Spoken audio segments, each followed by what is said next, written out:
Hello everyone, welcome to my YouTube channel. तो कैसे हो सब व्यूअर्स। तो आज की इस वीडियो में हम ग्रुप एनालिसिस करेंगे आईसीसी टी20 वर्ल्ड कप 2024 की। तो जैसा कि आपने देखा होगा, मेरे यूट्यूब चैनल का नेम है x demon 666 associate cricket review. तो एसोसिएट क्रिकेट रिव्यू क्यों? तो मैं थोड़ा सा जो है ब्रीफ डिस्क्रिप्शन देना चाहूँगा अपने चैनल का, इससे पहले हम आज की वीडियो स्टार्ट करें।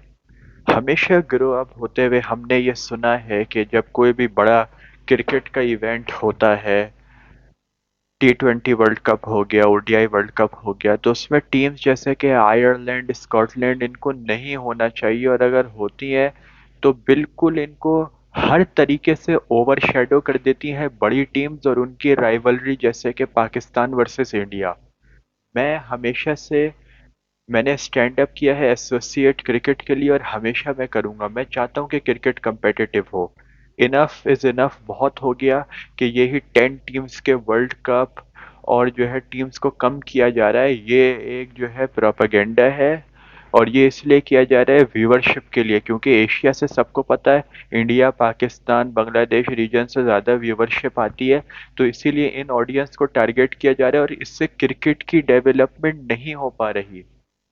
ये एक बहुत बड़ा टॉपिक है जिसको हम आगे जाकर अपने चैनल पर कवर करेंगे।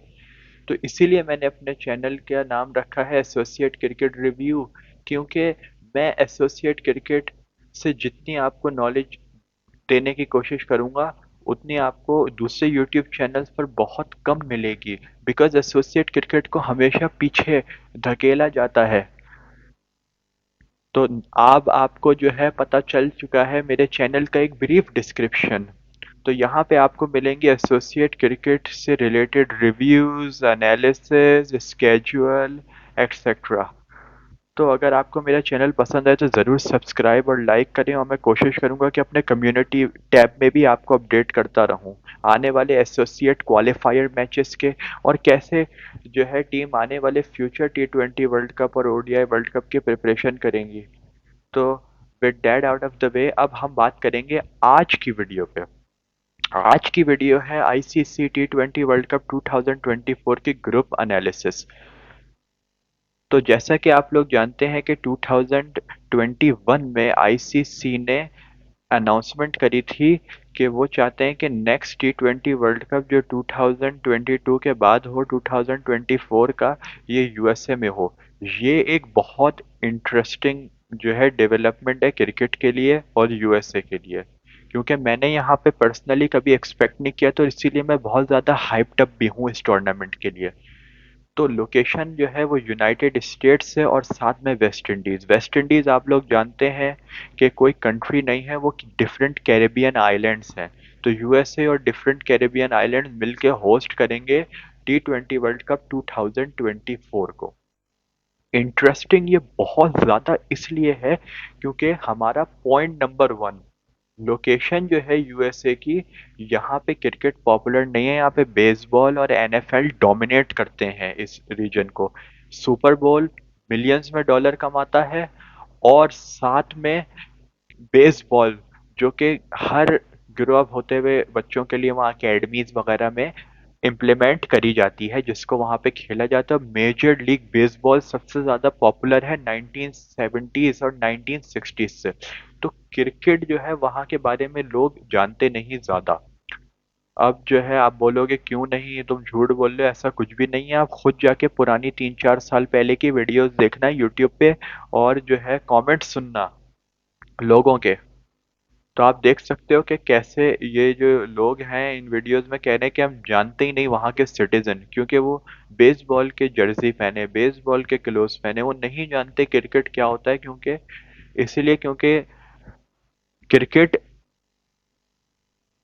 की जगह ले ली थी बेसबॉल ने 1960s में और 1950s में, और आईसीसी ने मेजर जिन जगहों पे फोकस रखा वो ऑस्ट्रेलिया और इंग्लैंड थी। लेकिन अब पहली बार यहाँ पे टी20 वर्ल्ड कप 2024 आ रहा है। तो क्यों आ रहा है, इसका रीजन क्या है, लव्स वाई, वर्ड जो है हमारा वाई, वो क्यों आ रहा है, ये जानना चाहते हैं हम। तो इसलिए आ रहा है क्योंकि आईसीसी भाई सीधी बात है इन्वेस्ट करना चाहता है यूएसए में। यूएसए एक बहुत बड़ी कंट्री है और वहां पे क्रिकेट को लाना, लोगों को इंट्रोड्यूस करना उनका नेक्स्ट टारगेट है। अब ये क्या सक्सेसफुल होगा या नहीं ये तो टाइम ही बताएगा, और इस पे मैं एक और भी वीडियो बनाऊंगा आगे जाके मेरे चैनल पर। लेकिन with that out of the way अब हमें पता चल गया है कि यूएसए और वेस्ट इंडीज होस्ट कर रहे हैं टी20 वर्ल्ड कप 2024 को। तो आए जरा देखते हैं डिफरेंट वेन्यूज को जहां पे ये मैचेस खेले जाएंगे। सबसे पहली बात तो यूएसए को इसीलिए कम जो है मैचेस मिले हैं, सिर्फ 16, और बाकी 39 जो मिले हैं वो है वेस्ट इंडीज को। तो वेन्यूज आप देख सकते हैं आपके सामने या स्क्रीन पर हैं, जिनमें सर विवियन रिचर्ड स्टेडियम शामिल है, किंगस्टन ओवल शामिल है, प्रोविडेंस स्टेडियम शामिल है, डेडन सेमी क्रिकेट ग्राउंड शामिल है, अर्नोस वैली स्टेडियम शामिल है, ब्रायन लारा क्रिकेट एकेडमी शामिल है, और फिर इन कैरेबियन आइलैंड्स को हटाकर हम आते हैं यूनाइटेड स्टेट्स पर, जहां पे हमारे पास ग्रैंड प्रेरी स्टेडियम है। ये वही स्टेडियम है जहां पे last year first time match हुए थे आईसीसी के यूएसए में, एक लीग के तौर पे जिसका नाम आप सब जानते हैं मेजर लीग क्रिकेट है। मेजर लीग क्रिकेट पहली क्रिकेट लीग है, इसकी अटेम्प्ट्स पहले भी की गई थी अर्ली 2000 में इसको बनाने की, लेकिन अनसक्सेसफुल हुई थी। क्यों? क्योंकि मैंने आपको बताया बेसबॉल और एनएफएल डोमिनेट करता है वहां पे, और सिर्फ जो लोग वहां क्रिकेट देखते हैं और खेलते हैं वो वही इंडियन और पाकिस्तानी है जो वहां जा चुके हैं। तो इस वजह से क्रिकेट की अटेम्प्ट हुई थी अर्ली 2000 में मेजर लीग क्रिकेट को पॉपुलर करने की, वो फेल हो गई थी। लेकिन अब तो आईसीसी फुली जो है इन्वेस्ट कर रहा है यहाँ पे। तो 3 स्टेडियम हमारे पास शामिल किए गए हैं, जिनमें Grand Prairie stadium, central Broward regional park है, और उसके बाद नासा कांटी इंटरनेशनल स्टेडियम है। तो सबसे पहली बात तो ये कि ग्रैंड प्रेरी स्टेडियम रेडी है, उसकी 15,000 कैपेसिटी है। वहाँ पे मेजर लीग क्रिकेट का फुल सीजन हुआ था 2023 में, सब कुछ परफेक्ट है, ओके है। उसके बाद सेंट्रल ब्रोवर्ड रीजनल पार्क जो है ये लोकेटेड है अपना लॉडर हिल में, फ्लोरिडा सिटी में। ये क्रिकेट ग्राउंड बना ही इस माइंडसेट से था कि यहाँ क्रिकेट ही खेलनी है। और सेकंड स्टेडियम की सबसे अच्छी बात, प्रीवियस स्टेडियम की तरह के यहाँ पे इंडिया, वेस्ट इंडीज, नमीबिया और पीएनजी के मैचेस हो चुके हैं। मुझे थोड़ा सा सरप्राइज फील हुआ कि इन लोगों ने मूसा स्टेडियम को नहीं लिया, क्योंकि वहां पे यूएसए के भी मैचेस हो चुके हैं। लेकिन आईसीसी ने सिर्फ टी20 वर्ल्ड कप 2024 के लिए बस सिर्फ 3 ही स्टेडियम पिकअप किए हैं, और इन 3 स्टेडियम में सिर्फ टोटल जो कंबाइंड मैचेस होंगे वो 16 होंगे। तो पहला मैंने बता दिया था ग्रैंड प्रेरी स्टेडियम, दूसरा सेंट्रल ब्रोवर्ड रीजनल पार्क जिसकी कैपेसिटी इंक्रीज करी जाएगी 40,000, तीसरा हमारे पास आखिरी जो स्टेडियम है वो है NASA county international cricket stadium. ये जो क्रिकेट स्टेडियम बनेगा ये आइजनहावर पार्क में बनेगा, जो कि न्यूयॉर्क में है, और यहाँ पे आईसीसी मैच करवाएगा पाकिस्तान और इंडिया के। सबसे इंटरेस्टिंग चीज इस स्टेडियम की ये एक मॉड्यूलर स्टेडियम होगा, मीनिंग इसको बिल्ड किया जाएगा, ड्रॉप इन पिचेस का यूज किया जाएगा। तो इसीलिए ये पिचेस कैसी बिहेव करेंगी वी डोंट नो, तो इसके लिए मैं बहुत ज़्यादा हाइप्ड अप और एक्साइटेड हूँ। कैपेसिटी 34,000 तक हो सकती है, क्योंकि ऑब्वियसली मॉड्यूलर स्टेडियम है तो वो बिल्ड होगा, और बिल्ड होने के बाद टूर्नामेंट खत्म होगा तो उसको रिमूव कर दिया जाएगा। तो एनीवेज ये थे हमारे 3 स्टेडियम यूनाइटेड स्टेट्स से। और मेन जो आईसीसी का गोल है वो ये है कि पाकिस्तान और इंडिया के जो पॉपुलैरिटी है मैचेस को लेकर इस मॉड्यूलर स्टेडियम में किए जाएं, और देखा जाए कि कितनी ऑडियंस इनको अटेंड करती है और क्या क्रिकेट पॉपुलर हो सकती है। अब हम आगे बढ़ेंगे वेन्यूज से हटने के बाद टीम्स पर। इस टी20 वर्ल्ड कप 2024 के अंदर होंगी हमारे पास 20 टीम, जो कि एक्सीलेंट है, ये पहले ही हो जाना चाहिए था, लेकिन आईसीसी एसोसिएट को दबाने की कोशिश कर रहा है, और किया है इस टाइम भी। तो अगर हम देखा जाए इन पूरी टीम्स की लिस्ट को, तो यहाँ पे हमारे पास United States, West Indies, Australia, England, Netherlands, India, New Zealand, South Africa, Sri Lanka, Afghanistan, Bangladesh, Ireland, Scotland, PNG जो कि पापुआ न्यू गिनिया है, कनाडा, नेपाल, ओमान, नामीबिया और युगांडा है। सरप्राइजिंगली हमारे पास जिम्बाब्वे यहाँ पर नहीं है, और वो क्यों नहीं है वो आगे जाके मैं एक वीडियो में आपको पूरे जो है उसके बारे में बताऊंगा कि एसोसिएट यहाँ पे आए कैसे थे। लेकिन हमारा जो मतलब है इस चैनल का, जो मतलब है, जो मेन इम्पोर्टेंस हमें देनी है वो है एसोसिएट टीम्स पर। और एसोसिएट टीम्स जो कि यहाँ पर प्रेजेंट है वो है United states, Netherlands, Scotland, Papua New Guinea PNG, Canada, Nepal and Oman, Namibia and Uganda. तो ये हमारे जो हैं वो इम्पोर्टेंट टीम्स हैं, क्योंकि ऑब्वियसली ये एक एसोसिएट क्रिकेट चैनल है, तो यहाँ पे हम एसोसिएट क्रिकेट को ही ज़्यादा इम्पोर्टेंस देंगे। अब बात करते हैं हम ग्रुप्स की। 20 टीम्स हैं हमारे पास और इनको 4 ग्रुप्स में डिवाइड कर दिया गया है। हर ग्रुप में 5 टीम्स को डाला है। मैंने जो है सोचा था कि आईसीसी थोड़ा बहुत जो है एसोसिएट को हेल्प दे सकता है कुछ ग्रुप्स में, लेकिन आईसीसी ने ऐसा बिल्कुल नहीं किया है। आईसीसी ने, यही वो इम्पोर्टेंट पार्ट है इस वीडियो का जहाँ पे मैं आपको बताता चलूँ कि आईसीसी ने फुल कोशिश करी है कि एसोसिएट आए ही ना और क्वालिफाई ही ना करें नेक्स्ट स्टेज के, जो सुपर 8 का स्टेज होगा। तो पहले हम ग्रुप पे नजर डालते हैं। ग्रुप ए में हमारे पास है इंडिया, पाकिस्तान, आयरलैंड, कनाडा और यूएसए। ग्रुप बी में हमारे पास है इंग्लैंड, ऑस्ट्रेलिया, नमीबिया, स्कॉटलैंड और ओमान। ग्रुप सी में हमारे पास है New Zealand, West Indies, Afghanistan, Uganda और Papua New Guinea PNG. Group D में हमारे पास है South Africa, Sri Lanka, Bangladesh, Netherlands और फाइनली आखिर में नेपाल। आईसीसी ने अपनी फुल अटेम्प्ट की है कि कोई भी एसोसिएट टीम टॉप 2 पोजीशन पर ना आ पाए, क्योंकि जो भी टॉप 2 पे आता रहेगा, ग्रुप ए से टॉप 2 हो गए, फिर ग्रुप बी से टॉप 2 हो गए, फिर ग्रुप सी से टॉप 2 हो गए, ग्रुप डी से टॉप 2 हो गए, तो मिला के ये हो गए टोटल 8 टीम्स। और ये 8 टीम्स ऑटोमेटिकली 2026 के वर्ल्ड कप के लिए क्वालिफाई कर लेंगी। और आईसीसी ऐसा बिल्कुल भी नहीं चाहता कि कोई भी फुल मेंबर जो है वो पीछे रह जाए, क्योंकि उनको रेवेन्यू का लॉस होगा। गाइस, ग्रुप जो है वो बहुत स्ट्रांग है। अब जो है यूएसए और कनाडा का पहला फर्स्ट टाइम एवर होस्ट कर रहे हैं यूएसए इस T20 वर्ल्ड कप को, और कनाडा तो पहली बार ही खेल रहा है अपनी लाइफ में T20 वर्ल्ड कप। इसके अलावा आयरलैंड यहाँ पर प्रेजेंट है, जो कि अच्छी बात है, लेकिन इंडिया और पाकिस्तान कंप्लीटली, मैं आपको बता रहा हूँ, यहाँ पे लिख लो किसी पीस ऑफ पेपर पे, कंप्लीटली ओवरशैडो कर लेंगे ये बात कि यूएसए और कनाडा जो कि फर्स्ट टाइम खेल रहे हैं T20 वर्ल्ड कप, वो इसी ग्रुप में है। और सबसे इंटरेस्टिंग बात यह है कि यूएसए और कनाडा का first ever T20 world cup तो है ही ये, लेकिन ये दोनों एक बहुत पुराने राइवल्स हैं। पहला जो T20 वर्ल्ड कप 2024 का मैच होगा वो इन दोनों के बीच होगा। इसीलिए होगा क्योंकि पहला इंटरनेशनल मैच जो 18th सेंचुरी में खेला गया था वो इन दोनों टीम्स के बीच ही खेला गया था। तो इसीलिए इन दोनों टीम्स को इस ग्रुप में डाला गया है, ये अंडरस्टैंडेबल है। लेकिन इंडिया और पाकिस्तान दोनों कंप्लीटली ओवरशैडो कर देंगे इस ग्रुप को, और आयरलैंड से कोई इतनी ज़्यादा खास उम्मीद है नहीं।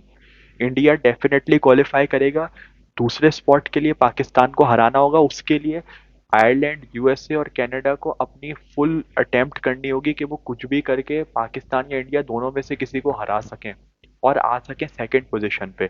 आयरलैंड का आना बहुत ज़रूरी है गाइस, इसलिए ज़रूरी है क्योंकि यूरोप से यहाँ पे 3 टीमें हैं, आयरलैंड, स्कॉटलैंड और नेदरलैंड्स, इस पूरे के पूरे T20 वर्ल्ड कप 2024 में। और अगर इनमें से तीनों फेल होती हैं तो तीनों को रीजनल क्वालिफायर्स खेलने पड़ेंगे 2026 के लिए।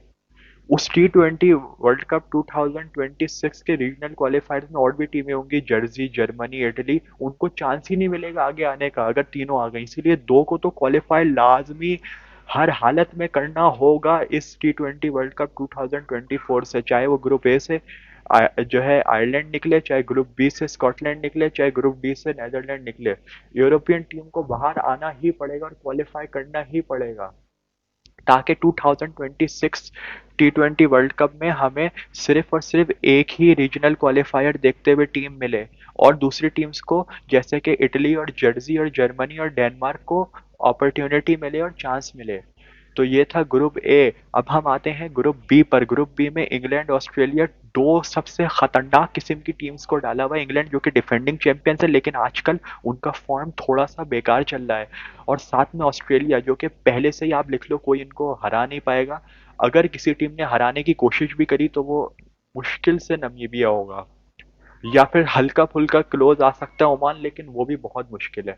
ऑस्ट्रेलिया, इंग्लैंड, नमीबिया, ओमान और स्कॉटलैंड, ये 5 टीम्स हैं इस ग्रुप के अंदर। 3 एसोसिएट इस ग्रुप में।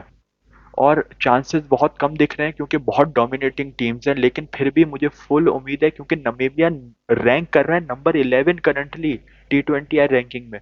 तो क्या वो इंग्लैंड को हराने का पोटेंशियल लगता है? एब्सोल्युटली 100% लगता है, लेकिन फिर भी सेफ होने के लिए मेरी प्रिडिक्शन यही होगी कि इंग्लैंड और ऑस्ट्रेलिया क्वालिफाई कर लेगा। लेकिन as a fan of associate cricket मैं चाहता हूँ कि नमीबिया करे। उसके बाद हम आते हैं ग्रुप सी पर, जहां पे New Zealand, West Indies, Afghanistan, Uganda और पीएनजी इंक्लूडेड है। ये बहुत जो है ग्रुप इजी है क्योंकि एसोसिएट को जीरो जीरो चांस दिया है आईसीसी ने। फुल मेंबर्स के लिए इजी ग्रुप है।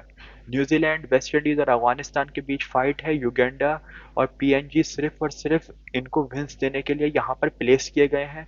और आईसीसी ने फुल जो है समझो कि मिडिल फिंगर शो कर दिया एसोसिएट टीम्स को यहाँ पर ग्रुप सी में। कोई चांस ही नहीं है। युगांडा अपना फर्स्ट टाइम एवर खेल रहा है T20 वर्ल्ड कप। और पापुआ न्यू गिनिया तो बहुत ही डिजास्टर परफॉर्मेंस हुई थी उनकी लास्ट टाइम जब उन्होंने खेला था T20 वर्ल्ड कप।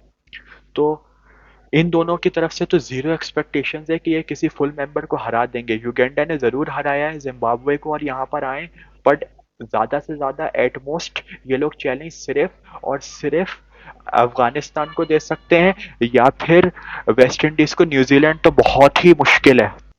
और फाइनली फिर हमारे पास है ग्रुप डी, जहां पे south Africa, Sri Lanka, Bangladesh, Netherlands और नेपाल प्रेजेंट हैं। ये एक फाइनली आखिरकार एक ऐसा ग्रुप निकल के आया जहां पे एसोसिएट को एडवांटेज है, बिकॉज श्रीलंका जो कि एशिया कप चैंपियंस थे उनको नमीबिया ने हराया था, तो वो एसोसिएट से हार चुके हैं। नेदरलैंड्स ने भी बांग्लादेश को हराया हुआ है, तो ये भी एसोसिएट से हार चुके हैं। साउथ अफ्रीका को भी ओडीआई वर्ल्ड कप में नेदरलैंड्स ने हराया, लेकिन T20 फॉर्म में वो बहुत डिस्ट्रक्टिव है, स्पेशली डेविड मिलर की वजह से। तो बहुत मुश्किल लगता है कि मार्को जेंसन और डेविड मिलर जैसे प्लेयर्स को एसोसिएट फाइट कर पाए। तो यहाँ पे साउथ अफ्रीका क्वालिफाई कर लेगा, लेकिन लेकिन जी हाँ, श्रीलंका और बांग्लादेश के लिए ट्रबल है क्योंकि नेदरलैंड्स ने इनको एब्सोल्युटली हराने की कैपेबिलिटी अपने अंदर रखी है। और साथ में नेपाल जो कि बहुत अच्छा खेलते हैं अपने होम ग्राउंड पर, और बिल्कुल क्लोज आए थे काफी जीतने के अपने ही घर में रीजनल फाइनल्स एशिया के, वो भी हराने की कैपेबिलिटी रखते हैं। और नेपाल ने तो जब CWL क्रिकेट वर्ल्ड लीग में शॉक कर दिया था सबको अपने आखिरी रिमेनिंग मैचेस जीतकर, और जो है वर्ल्ड कप क्वालिफायर्स के लिए क्वालिफाई कर लिया था। तो आई थिंक कि T20 फॉर्मेट में ये काफ़ी केपेबल टीम है इनको फाइट देने के लिए। तो फाइनली एक ऐसा ग्रुप है ग्रुप डी जिसको मैं कहूँगा ग्रुप ऑफ डेथ। यहाँ पे फुल मेंबर्स अब जो है बड़ी मुश्किल में, क्योंकि एक तो वो लोअर रैंकिंग फुल मेंबर्स हैं और दूसरी बात एसोसिएट दोनों तगड़े हैं। नेदरलैंड्स ने खुद अपने आप को ऑटोमेटिकली क्वालिफाई किया था 2022 के T20 वर्ल्ड कप में खेल के। जब तो वो यहाँ आए हैं और उनको रीजनल क्वालिफायर खेलने की जरूरत भी नहीं थी। तो आई थिंक ग्रुप डी में बिल्कुल एक्सपेक्ट कर सकते हैं हम कि नेदरलैंड या फिर नेपाल क्वालिफाई कर लें। तो ये थी मेरी मिनी ग्रुप एनालिसिस। मैं इसके बाद नेक्स्ट वीडियो जो बनाऊंगा उसमें कोशिश करूंगा कि इन टीम्स की रैंकिंग क्या है और कौन किसको टक्कर दे सकता है उसकी भी बात करूं। तो आई होप कि ये मेरी पहली जो वीडियो है क्रिकेट पर x demon 666 associate cricket review channel पे आपको ये अच्छी लगी होगी। और ऐसे ही क्रिकेट के डिस्कशंस के लिए आप मेरे चैनल्स को लाइक एंड सब्सक्राइब करें, कम्युनिटी टैब को फॉलो करें, और आई होप कि आपको मेरा कंटेंट पसंद आया होगा। तो with that now I am signing off, और अब हम आपको मिलते हैं नेक्स्ट वीडियो में जल्दी ही। तो गाइस टेक केयर,